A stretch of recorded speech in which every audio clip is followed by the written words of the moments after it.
عائشہ جو کہ دل میں خوف خدا رکھتی ہے اور ہر معاملے میں رحم دل کا مظاہرہ کرتی ہے، وہ سامنے والے کو نہیں دیکھتی کہ وہ اس کا دشمن ہے یا دوست، وہ تو ہر کسی کی مدد کے لیے تیار ہو جاتی ہے۔ تو ماہم جو کہ جانتے ہوئے بھی کہ ازمیر عائشہ کا شوہر ہے، پھر بھی وہ ازمیر سے شادی کرنا چاہتی ہے اور عائشہ سے اس کو چھین لینا چاہتی ہے، لیکن دوسری طرف عائشہ ہے کہ جسے اب ماہم کی تکلیف تک برداشت نہیں ہو پا رہی۔ ڈرامہ سیریل کی آنے والی ایپیسوڈ میں آپ دیکھیں گے کہ ماہم اب ڈائریکٹ عائشہ کے پاس جاتی ہے اور اسے کہتی ہے کہ تمہیں اب ازمیر کو چھوڑ دینا چاہیے، کیونکہ تم دونوں کی ذرا بھی نہیں بنتی اور تم دونوں کی ذہنیت ذرا بھی نہیں ملتی، تم دونوں ایک دوسرے کے بالکل اپوزٹ ہو، اور اگر ازمیر کی بات کی جائے تو اس کے دل میں تمہارے لیے ذرا بھی جگہ نہیں، وہ تو تم سے محبت ہی نہیں کرتا، اس لیے بہتر یہی ہے کہ تم دونوں الگ ہو جاؤ۔ اس بات پر عائشہ حیران ہو کر ماہم سے کہتی ہے کہ آپ کو شرم آنی چاہیے ایسی بات کرتے ہوئے، آپ کی ہمت کیسی ہوئی کہ آپ میری اور میرے شوہر کے بارے میں ایسی بات کریں؟ آپ کی باتوں سے تو ایسا لگ رہا ہے کہ جیسے آپ کا میرے شوہر پر مجھ سے زیادہ حق ہو،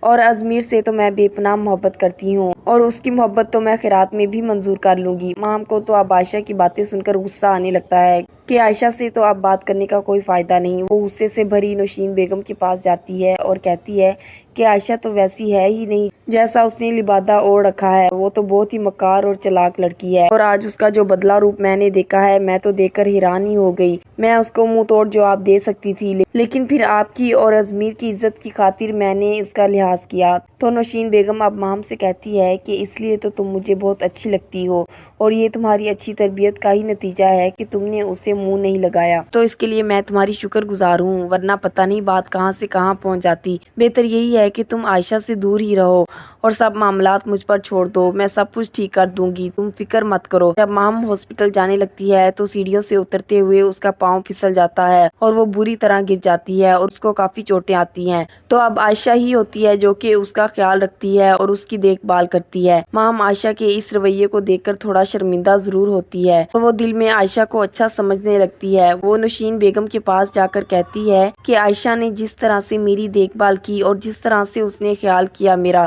میں تو شرمندہ ہوں اب اس کے آگے۔ میری نظر میں تو عائشہ کا امیج اس کے اپوزٹ تھا، میں عائشہ کو غلط سمجھ رہی تھی، لیکن وہ تو کافی اچھی ہے۔ اب نوشین بیگم یہ باتیں سن کر حیران ہو جاتی ہے اور کہتی ہے کہ عائشہ تو سب کے سامنے اچھا بننے کی کوشش کرتی ہے، لیکن حقیقت میں وہ بالکل بھی اچھی نہیں ہے، اس لیے بہتر یہی ہے کہ تم اپنے کام سے کام رکھو اور اس کے بارے میں اتنا مت سوچو۔ دوسری طرف ماہم جب ہاسپٹل جانے لگتی ہے تو راستے میں اس کے ساتھ ایک حادثہ رونما ہوتا ہے، اس کی گاڑی کو کچھ ڈاکو روک لیتے ہیں اور پھر اسلحے کے زور پہ اسے اغوا کر لیتے ہیں۔ ماہم اب کافی پریشان ہو جاتی ہے کہ آخرکار کیا وجہ ہے کہ یہ لوگ مجھے اغوا کر کے لے جا رہے ہیں۔ گھر میں موجود لوگ اس خبر سے ناواقف ہوتے ہیں کہ ماہم کو اغوا کر لیا گیا ہے۔ جیسے ہی ازمیر کو پتہ چلتا ہے کہ ماہم آج ہاسپٹل نہیں پہنچی تو سب لوگ کافی پریشان ہو جاتے ہیں۔ نوشین بیگم بھی ماہم کے لیے کافی زیادہ پریشان ہوتی ہے کہ آخر ماہم گئی تو کہاں گئی، اس کو کہاں ڈھونڈا جائے، وہ تو امانت کے طور پہ یہاں رکی ہوئی تھی، اب فوزیہ کو پتہ چلا تو میں اسے کیا منہ دکھاؤں گی، کیا جواب دوں گی اسے